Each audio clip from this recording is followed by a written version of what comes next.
Hello, good day. We have a new unit from Team Hilas. This is a Day 17V 4x2 Tiptronic ng turbo. Walk around po natin. Sa harap, we've installed fog lamps. And we have also fog lamps cover, no?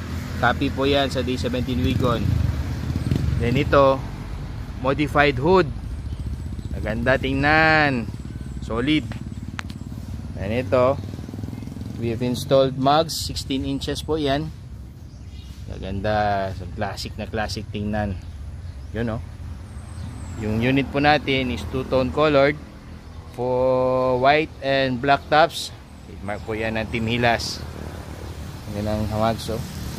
Match na match po siya sa unit. Sa mga minivan na pinoporma sa Japan, halos yan po ang ginagamit nila na design ng mugs. At ito ang pinaka-astig.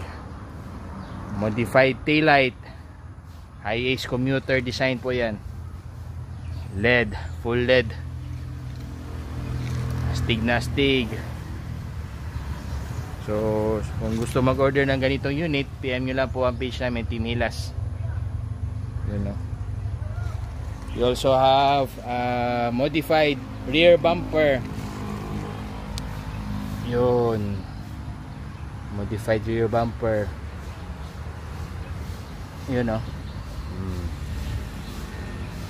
Painting job done by Arizabal Autoworks and Painting Works po. Yun, know. Ganda ng pagkapintura. Check natin yung loob ng unit. So captain seat po siya. And we all have this from Japan matting. Then ito sa loob, we have modified air vent sa likod, no? VIP na VIP po yung dating yan. Yan. VIP air vent po yan. And the cockpit. Let's look at the cockpit. Take a look at the cockpit. So, Tiptronic siya.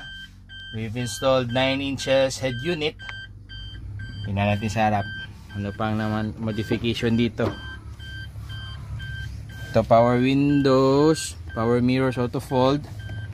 Then dito, fog lamp switch, power push tank opener. Ito ang nakaganda. Baki-baki installed, painted po yan lahat sa baba, sa loob ng dashboard. Walang nakaligtas dyan.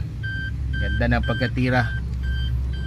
Then meron pa tayong last feature ngayon, itong keyless remote po natin.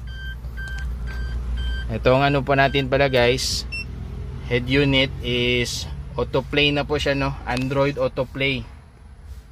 Android Play pala, sorry. So may GPS siya. At ito meron tayong 9 inches cover. Yun, no? So hindi po nakikita yung looban ng head unit